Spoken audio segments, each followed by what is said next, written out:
애들 싫지? 너 어떻게 엄마 될래? 이렇게 애들 싫어하도 지 새끼는 또 이뻐요. 또 아이고. 이렇게 애를 싫어하는 사람에게 주일학교 교사해라라고 하면 그 사역이 뭐예요? 지옥이지 지옥. 너 젊었으니까 야 너 주일학교 교사나 해. 이러면 지옥이에요. 그런데 반대로 현정이 자매가 어른들은 또 좋아할 수도 있어요. 그러면 젊지만 뭘 맡겨야 돼요? 경로 사업을 맡겨야 되는 거예요. 근데 쟤는 어른도 싫어요. 커피 타는 것만 좋아하는지도 몰라요. 그래서 어떤 일을 하든지 무엇에 따라서? 은사에 따라 하는 겁니다. 제가 싫어하는 건 나서는 겁니다. 요즘에 그것 때문에 고민이 많습니다. 저는 그냥 뭐 뒤에서 기획하고 조정하고 뭐 혼자 성경 공부하고 성경 가르치라고 하면 너무 신나고 재밌는데 뭐 앞에 나가서 뭐 해라 하고 하면 그게 진짜 싫어요. 근데 지금은 어쩔 수 없으니까 그 일을 뭐 3년 안에 빨리 그냥 노회장하고 끝내버리자 이 일을 하지만 하나님께서 우리 각 사람에게 주신 은사가 있다라는 거. 야 우리 교회가 순환사역하니까 너 1년은 주일학교 교사 해봐야 돼. 애들을 정말 보면 막 경기하도록 싫은 사람한테 교사하라고 그러면 그 사람이 교회 오는 게 뭐겠어요? 예? 머리 아프고 지옥이지요. 그렇죠? 그래서 하나님의 몸된 교회를 세워갈 때 무엇 따라? 은사를 따라. 우리 최원준 집사님은 찬양 인도하고 이런 건 좋아하는데 성경 가르치라고 하면 잘 하겠어요? 못 하겠어요? 다 웃는데? 최원준이를 뭘로 보는 거지? 잘 하겠어요? 못 하겠어요? 또 우리 주승환 집사님 바로 또 마음을 바꿔서 잘할 거라고 이렇게 아주 사악한 사람이에요. 던진한 사람들은 조심해야 돼요. 네, 주승환 집사님 볼 때마다 마음을 가다듬고 있어요. 저 이빨로 찍히면 내가 살아남지 못할 것 같아요. 그런 고민을 서로 해야 되는 겁니다. 그래서 그 사람들을 먼저 뭐 해보고? 시험해보고 대화를 통해서 집사님은 어떤 사역하기를 원해? 어떤 게 좋아? 해보니까 어때? 그 일을 맡겨야 되는 거예요. 자신이 하나님께 받은 은사의 분량대로. 제가 최원준 집사님한테 우리 교회 이렇게 찬양 사역 맡겨놓고 걱정을 안 하잖아요. 어제 저녁에 혁주 집사가 목사님 내일 출장이 있어서 예배 참석 못합니다. 최원준 집사님이 없으면 제가 막 내일 찬양인도 누가 하지 막 걱정하는데 그거 제가 카톡 받고 수고해라 건강관리 잘해라. 그리고 어떻게 됐냐 저쪽에 내일 아침에 찬양인도 누가 하냐 그거 제가 묻지도 않고 따지지도 않아요. 왜? 저보다 훌륭한 은사를 가지고 있는 누가 있으니까 최원준이가 있으니까 절대로 제가 우리 교회에서 찬양인도 하겠다 이런 도전을 안 해요. 무모한 도전을. 왜? 그건 내 은사가 아니거든요. 제 은사가 아니에요. 우리 7분 잘 생각하셔야 됩니다. 나만이 할 수 있는 뭐요? 은사가 뭔가. 성경 좀 모르셔도 돼요. 내가 청소하는데 은사가 있으면 뭐만 하면 돼요? 열심히 계단에 스텝만 닦아도 돼요. 응? 최춘자 집사님은 열심히 1년에 한 번씩 블럭만 갈아서 깔아도 훌륭한 은사의 역할을 합니다. 어떤 사람은 기도가 은사인 사람도 있어요. 그 사람은 그냥 날마다 성도들을 위해서 하나님 앞에 기도하는 일로 하나님의 교회를 세워갈 수도 있는 겁니다. 그런 것들을 시험하고 그 사람의 은사에 따라 은사 배치를 하는 겁니다. 그런 겁니다. 우리 김혜진 집사님이 제가 우리 교회 와서 벌써 8년째 저하고 미디어 팀을 합니다. 사실 목회 비서죠. 실수 무진장 많이 합니다. 어떤 때는 사고 치면 제가 토요일 날 주일 새벽까지 그거 사고를 해결해서 주일 소식지가 나오게 하느라고 토요일 날 막 밤을 새는 때도 있습니다. 그런데 제가 왜 미디어 팀장에서 자르지 않고 계속 같이 일을 하는지 아십니까? 김혜진 집사님만 가지고 있는 뭐가 있다고요? 은사가 있어요. 그래서 계속 일하는 거예요. 김혜진 집사님 사실 교회에서 정보가 힘이에요. 근데 저하고 같이 있으면 제 모든 정보를 알겠어요? 모르겠어요? 알지요. 근데 김혜진 집사님은 그걸 알아도 자신을 드러내지 않는 사람이에요. 그래서 제가 편하게 일을 할 수 있어요. 제가 누구를 만나러 가는지 무슨 일을 하는지 목회 일정이 어떤지 다 알아요. 제 집사람보다 더 많이 알아요. 근데 그걸 김혜진 집사님이 알아가지고 야 목사님 뭐한대 이렇게 떠들고 다니면 얼마나 복잡해지겠어요 교회가. 근데 그런 일 안 하거든요. 철자를 틀리고 글을 써놓으면 앞뒤가 안 맞아서 이게 무슨 얘기인지 한참 읽어야 해석이 되지만 그래도 제가 그 자리에서 계속 목사님 올해는 잘라주세요 라고 해도 안 돼, 넌 여기 있어야 돼 라고 붙잡아두는 이유가 뭐냐면 김혜진 집사만이 가지고 있는 뭐가 있다고요? 은사가 있기 때문입니다. 그래서 쓰는 겁니다. 물론 어떤 때는 제가 뚜껑이 열리도록 열을 받는 때도 있지만 은사가 있어요. 은사가. 그리고 자기가 잘못하면 나타나서 살랑살랑 알랑방구를 떨면서 목사님 뭐 타다 드릴까요? 뭐 이래. 안 먹겠다는데 우리 김혜진 집사님이 정말 그 고집이 세요. 웬만한 사람 같은 이렇게 뭐 빵 같은 거 갖고 오잖아요. 제가 안 먹을 거야 그러면 그 웬만하면 가져가자는 무안해서 끝까지 먹으라고 그러고요. 놓고 가요. 먹어야 된대 막 목사님 이거. 훌륭한 동역자예요. 제가 훌륭한 동역자. 8년 동안 저하고 같이 같은 방을 쓰고 있는데 제가 못 자르고 안 자르는 이유는 김혜진만이 가지고 있는 은사가 있기 때문이에요. 여러분들은 모르는 그 은사가 있기 때문에. 그래서 교회 집사를 세울 때 사역자들을 세울 때 먼저 그 사람들을 뭐 해보고요? 시험해보고 여러분들이 하는 말 행동들을 제가 잘 지켜봅니다. 그리고 이 사람을 평가하고 정죄하는 게 아니라 어디에 사용할 수 있을까, 어디에 세워서 쓸까를 생각해요. 약점 없는 사람 없습니다. 또 반대로 좋은 점이 없는 사람도 없습니다. 약점을 보면 그 사람이 문제지만 하나님이 그 사람에게 주신 은사를 보면 그 사람은 귀한 사람입니다. 아무도 아멘을 안 하네. 7분이 권사가 다 되긴 힘들 것 같아요. 아무도 아멘을 안 하는데 제가 지금 막 열심히 선거운동을 해주고 있는 거예요. 그 사람들을 시험해보고 그가 가지고 있는 은사가 교회 유익과 덕을 위해서 쓰여질 것이 있으면 그에게 직분을 맡길 것이라고 그렇게 성경은 이야기합니다. 11절 읽습니다. 여자들도 이와 같이 정숙하고 모함하지 아니하며 절제하며 모든 일에 충성된 자라야 할지니라. 분명히 초대교회에 여자 집사를 세우지 않았는데 뭐가 묻었어요.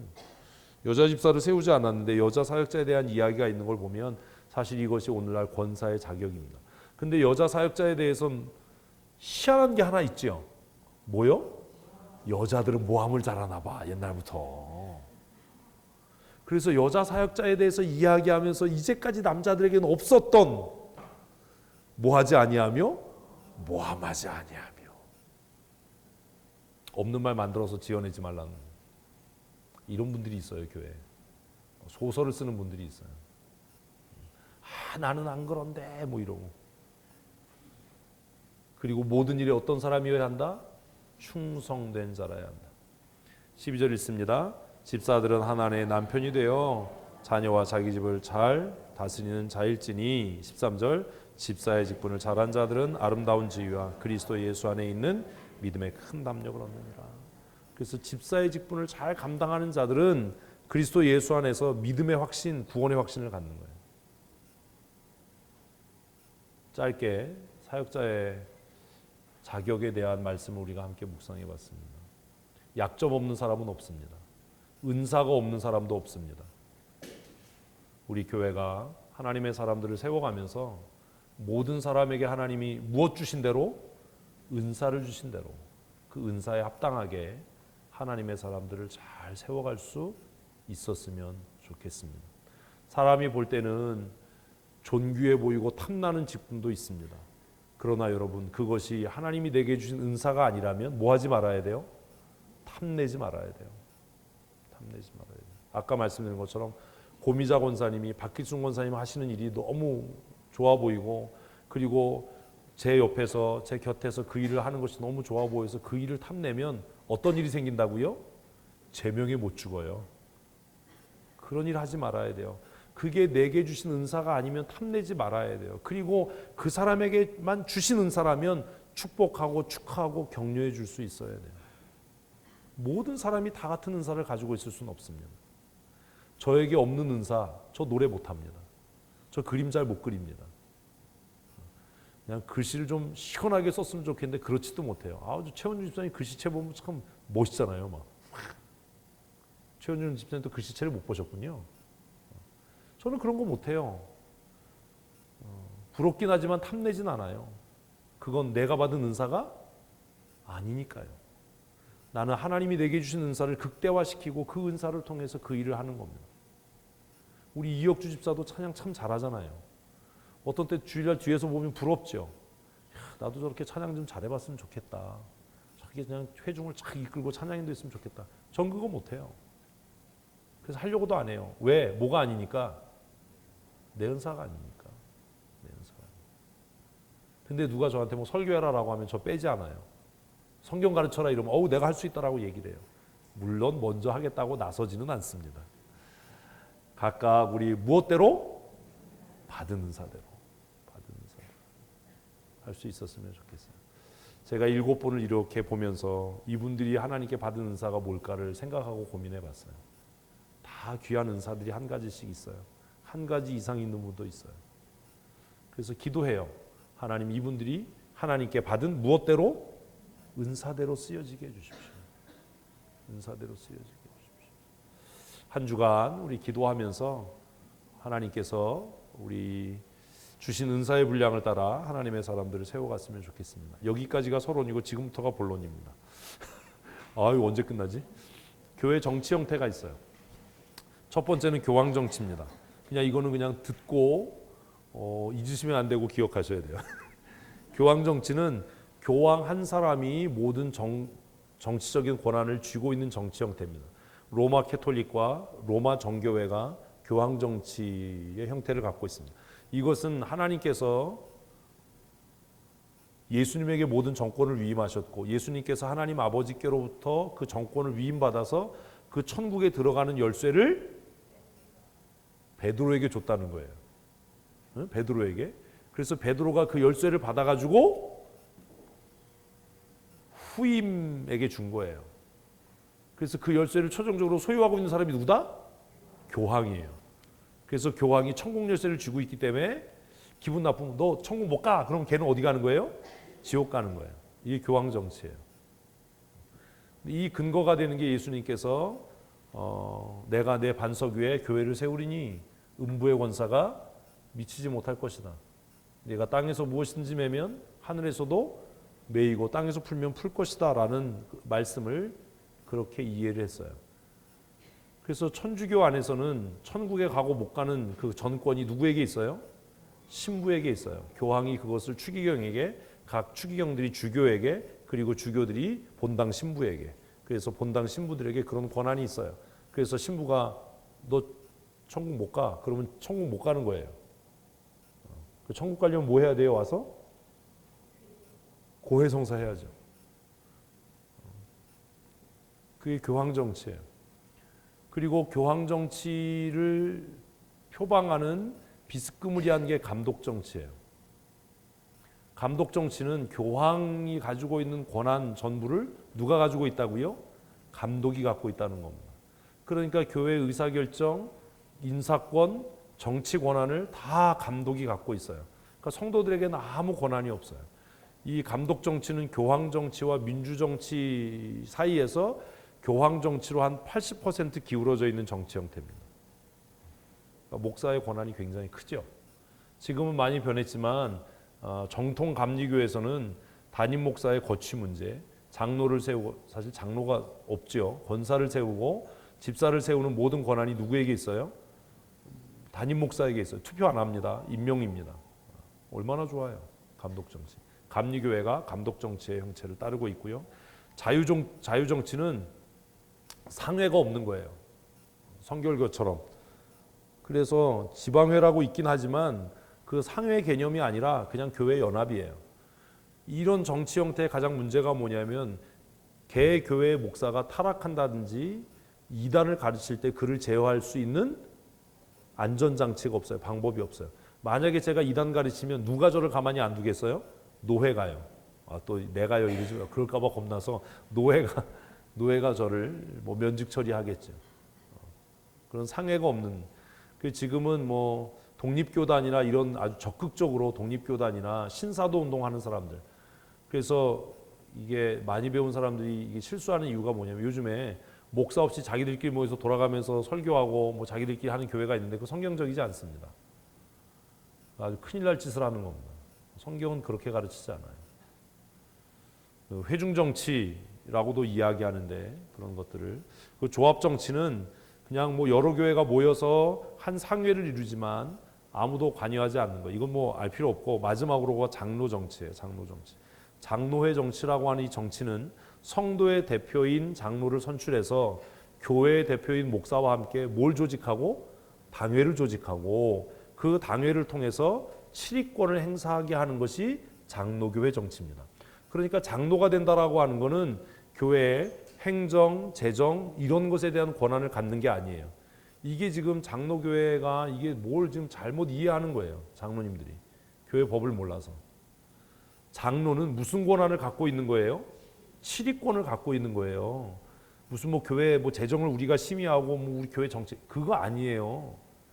교회의 재정, 인사 모든 권한은 다 담임 목사에게 있어요. 당회장에게. 그래서 상회에 헌의서를 올릴 때 누구만 올릴 수 있어요? 당회장이에요. 이 노회를 참석해 봐야 되는데 그래서 노회에 이제 청원서가 올라오면 어느 교회 당회장 누구누구 씨가 올린 뭐 이렇게 시작하지 장로님이 청원서를 올릴 수 없습니다. 우리가 그런 걸 이해를 못하는 거예요. 그래서 장로회 정치의 가장 중요한 건 목사는 교회의 대표이고 목사는 교회의 대표예요. 장로는 무엇의 대표라고요? 성도의 대표로 성도의 대표인 장로와 교회의 대표인 목사가 협의체인 당회를 구성해서 그것이 재정심이나 뭐 인사권이나 이런 것이 아니라 성도들을 뭐하는 치리하는 재판하는 치리회로서의 성격을 갖는 게 당회입니다. 그래서 당회는 뭘 갖고 있다고요? 치리권을 갖고 있습니다. 그래서 장로회 정치의 특징은 당회가 치리를 행사하는 권한을 갖고 있는 것, 그게 장로회 정치의 가장 중요한 특징입니다. 그러니까 치리권이 사실은 누구에게 있는 거예요? 성도들에게 있는 거예요. 왜? 성도들이 자신이 갖고 있는 치리권을 누구에게? 장로에게 위임한 거니까요.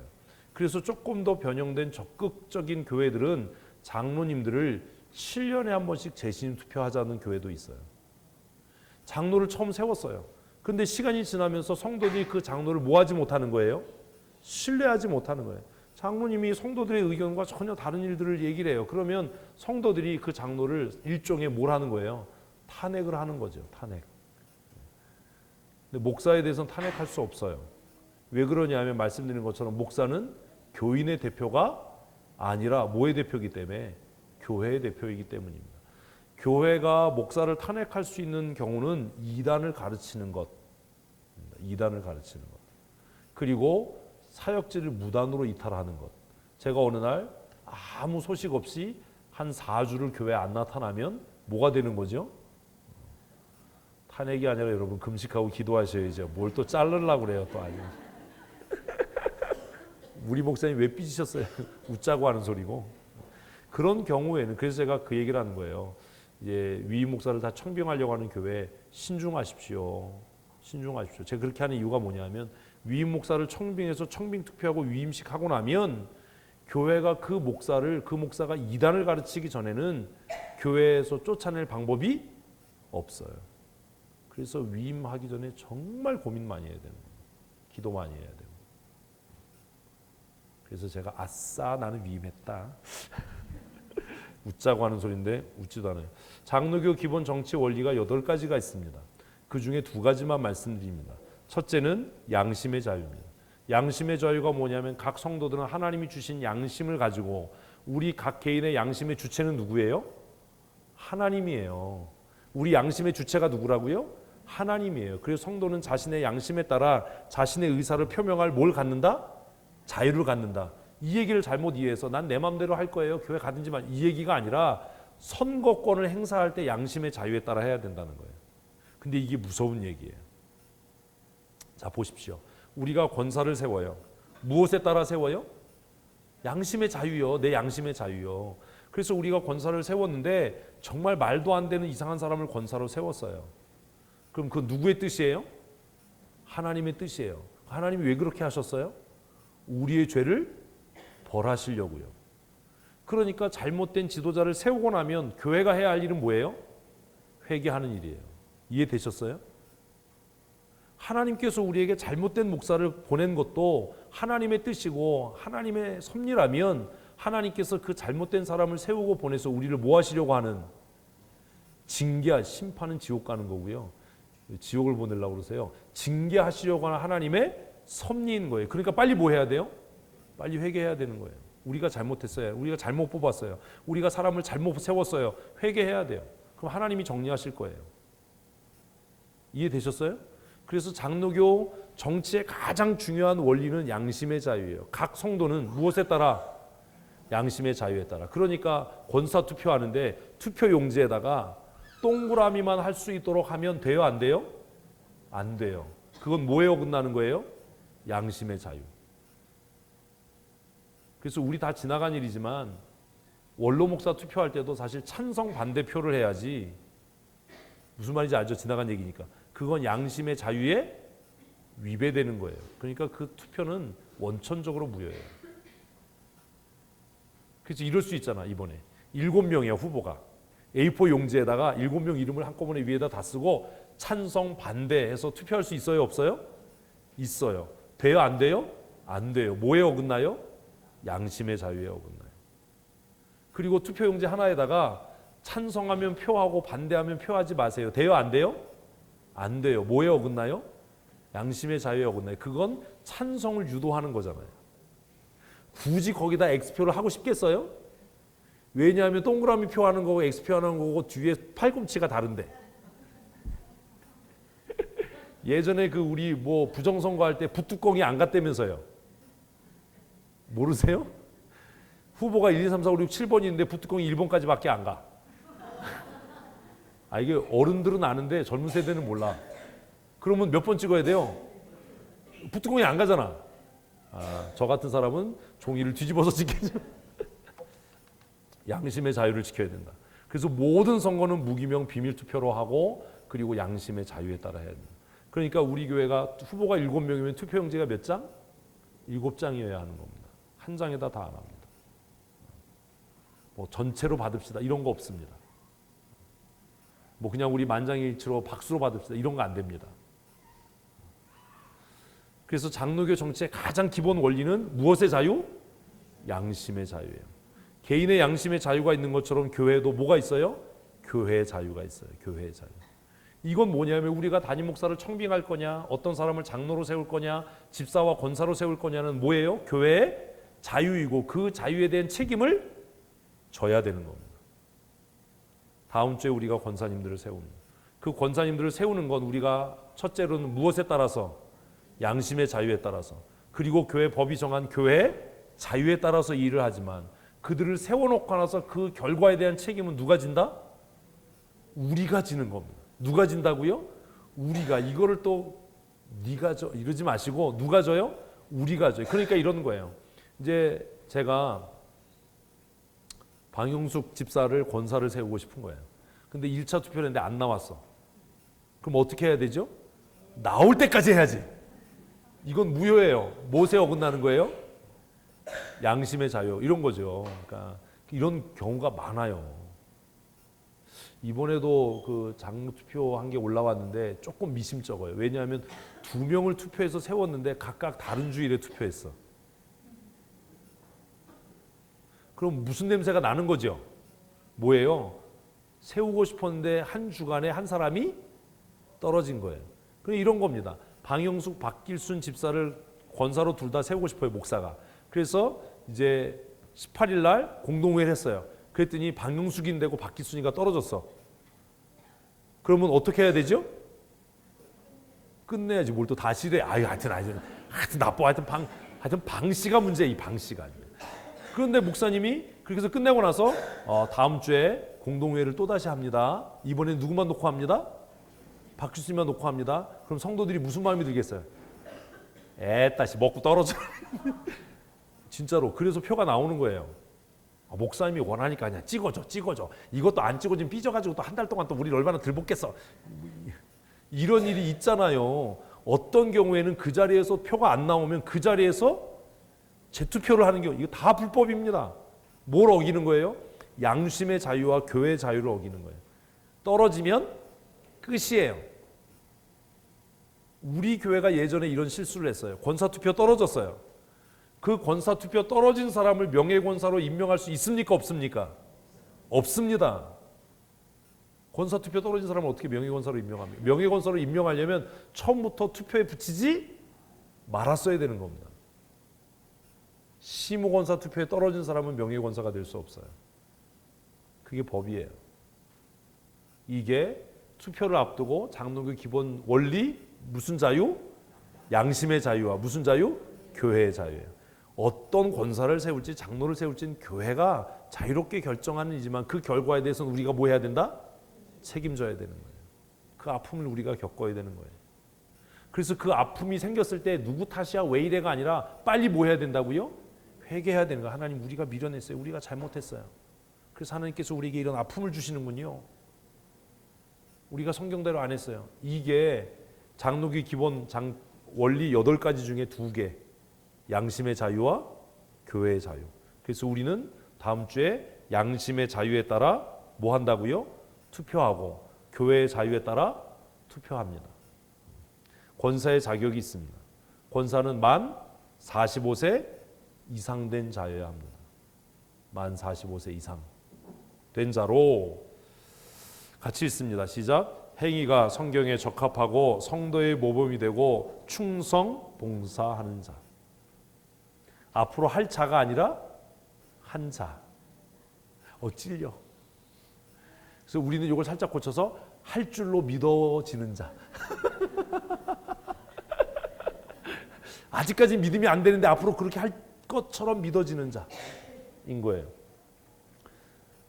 우리 교회에 그 펭귄들이 있고 사자들이 있어서 펭귄들은 지금 온도가 딱 좋은데 사자들은 추워요. 무슨 소리인지 못 알아들어. 뒤에 에어컨 끄라는 소리예요. 말을 참 희한하게 하죠. 교회에 초식동물도 있고 육식동물도 있어요. 초식동물이 상차리면 육식동물들은 불만이 많고 육식동물이 주일날 식사 당번되면 초식동물은 부담스러워요. 저는 참 감사한 게 저는 잡식이에요. 그럼 권사의 자격은 그러해요. 몇 살 이상? 45세 이상 된 자로 행위가 성경에 적합하고 성도의 모범이 되는 자. 이게 헌법의 규정입니다. 권사의 직무는 뭘까요? 권사의 직무는 굉장히 중요한 게 당회의 지도 아래에 있다는 겁니다. 어디에 있다고요? 당회의 지도 아래. 당회의 지도. 그래서 권사님들은 반드시 보고해야 됩니다. 당회의 지도 아래 뭐 하냐 하면 교인을 신방하는 겁니다. 그러니까 신방 가기 전에 보고해야 되고 갔다 와서 보고해야 되는 거예요. 누구를 만나기로 했는데 당회 허락을 안 받고 만난다? 이건 벌 받을 일이에요. 분명히 오늘 얘기했으니까 앞으로 딴소리 하지 마세요. 개인적으로 만나서 권면을 하든 신방을 하든 뭐 해야 된다고요? 당회의 허락을 받아야 돼요. 어떤 사람이 문제를 일으켜서 지금 교회 안 나와요. 그러면 그 사람을 내가 권사의 신분으로 만나고자 한다면 뭐 해야 된다고요? 저한테 허락받아야 돼요. 목사님 제가 오늘 그 사람하고 만나서 식사하려고 하는데 해도 되겠습니까? 그럴 때 제가 때로는 어떤 때는 방 권사님 뭐라 그러지요? 가지 마세요. 만나지 마세요. 이렇게 얘기합니다. 이유가 있는 거예요. 근데 그럼 보고 안 하고 액션을 취합니다. 반드시 문제가 생깁니다. 그래서 권사가 된다라고 하는 건 여러분 제가 강원도에 서기입니다. 제가 개인적으로 가면 개인이 간 겁니까? 서기의 신분으로 간 겁니까? 그건 부인을 못 하는 거예요. 내가 그 직분을 갖고 있는 한 그냥 그건 따라다니는 거예요. 제가 지금 어떤 교회에 전화하면 그냥 전화하는 게 아닙니다. 제가 지금 전화해서 이정화 목사님도 이렇게 얘기 안 합니다. 목사님 서기입니다. 이렇게 얘기합니다. 제가 1년 동안은 제가 뭘 해도 무슨 신분으로 하는 거라고요? 강원도의 서기의 신분으로, 행정의 대표자로서의 신분으로 하는 거예요. 권사님 되실 분들 잘 들으셔야 돼요. 그래서 여러분들이 개인적으로 누구를 만나든 신방하든 뭐 해야 된다고요? 허락받아야 돼요. 왜? 그 사람도 여러분들이 방문할 때 그냥 박길순이가 왔어가 아니라 뭐라고 얘기하죠? 박길순 권사가 왔어라고 얘기하지, 박길순이가 왔어라고 얘기 안 해요. 권사가 와서 이렇게 얘기했어라고 얘기합니다.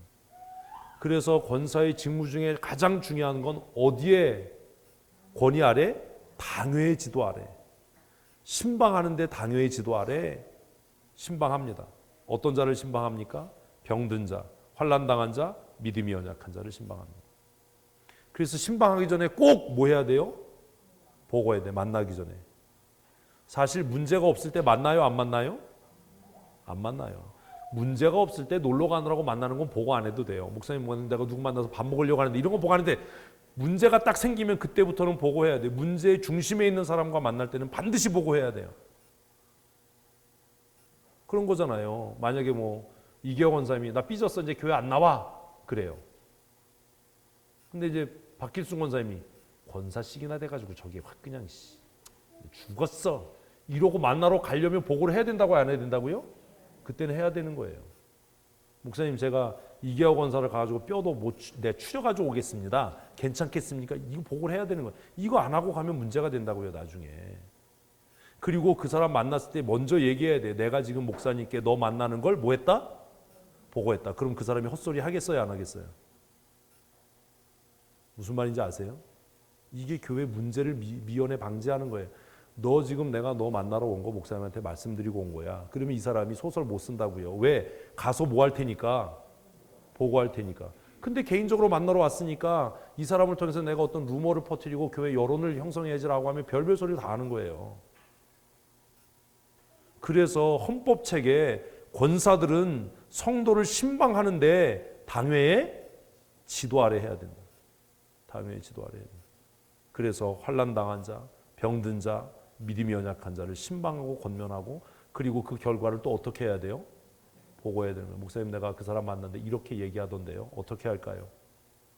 제 능력으로 안 되는데 목사님 장로님들 모시고 한번 신방해 주시죠. 아니면 목사님 정신을 못 차리는데 이건 치리를 해야 될 것 같은데, 이렇게 돼야 되는 거예요. 무슨 말인지 이해되세요?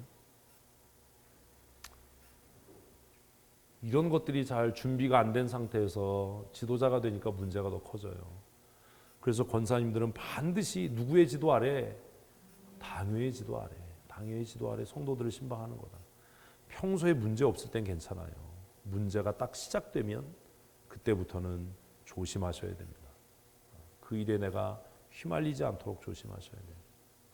근데 사실 우리가 대부분 문제 없는 사람 신방하나요? 아니잖아요. 근데 꼭 얘기하셔야 돼요. 그러면 제가 전화 받고 혹은 가세요, 가지 마세요, 가실 때 누구랑 같이 가세요, 이 얘기합니다. 그죠, 방 권사님? 방 권사님 정말 잘하시는 게 뭐냐면 가기 전에 카톡 보내시고 갔다 오면 이렇게 신방했습니다라고 보고해 주세요. 그럼 제가 그거 보고 기도할 분은 위해서 기도하고, 근데 이거를 이해를 못하니까 다른 사람들 그걸 보고 방 권사가 목사한테 다야 고자질을 한다 이렇게 생각하는 거예요. 그건 고자질이 아니에요. 목회를 하고 있는 거지. 고자질이라고 생각하면 그건 진짜 바보예요. 뭐 좀 모자라는 거죠. 교회 법대로 하는 거예요. 우리 방 권사님이 진짜 잘하시는 게 그거예요. 카톡을 잘하세요. 카톡을 가끔 가다가 오밤중에 하세요. 깜짝 놀래게. 자기가 잠 안 오니까 막 그냥 뭐 시도 때도 없이 해요.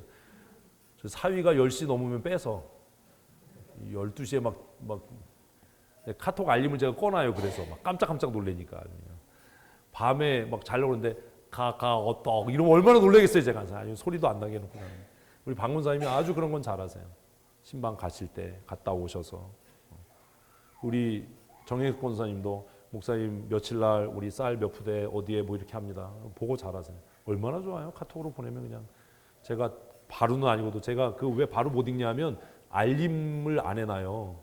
회의하는데 뭐 이렇게 뭐 띵동 소리 나고 이런 것 때문에. 그래서 카카오는 아예 제가 알림을 꺼놓고 살기 때문에 나중에 시간이 이제 되거나 제가 이렇게 늦게 볼 때가 있어요. 그러면 그때 제가 수고하셨습니다, 잘하셨습니다 이렇게 문자를 다시 보내는데 반드시 잊지 마셔야 됩니다. 그리고 전도를 해도 보고하셔야 됩니다. 내가 누구를 전도했습니다. 요즘에는요, 전도 대상자도 아주 흉악한 사람들이 많아요. 기껏 전도해서 데리고 왔는데 신천지 스파이야. 그러면 제가 오해할 수 있잖아요. 이 권사가 넘어가서 그 사람을 전도한 것처럼 교회에 데리고 왔다라고 생각할 수 있어요, 없어요? 그런 일이 있거든요, 지금. 신천지의 교회 쓰러뜨리는 작전 중에 하나가 그거예요. 그래서 정말 순수한 마음으로 우리 권사님들이 나가서 목사님 내가 전도해서 왔어요. 근데 제가 딱 보니까 냄새가 나잖아요. 신천지 옆에 가면 쉰내가 나잖아요. 신. 웃지도 않네. 그러면 그때 제가 어떤 생각하겠어요? 이 사람도 같이 포섭이 돼서 이러는 건가? 권사인데. 전도 나가면 목사님 오늘 누구누구랑 같이 전도 나갑니다. 어떤 사람 만났습니다. 위에서 기도해 주세요. 그게 되면 제가 걱정이 덜하죠. 만약에 진짜 교회에 어려운 일을 당한 사람이 있고 그래서 내가 저 사람 위해서 반찬을 좀 해다 주고 싶어. 그러면 가기 전에 그것도 뭐 해야 되는 거예요?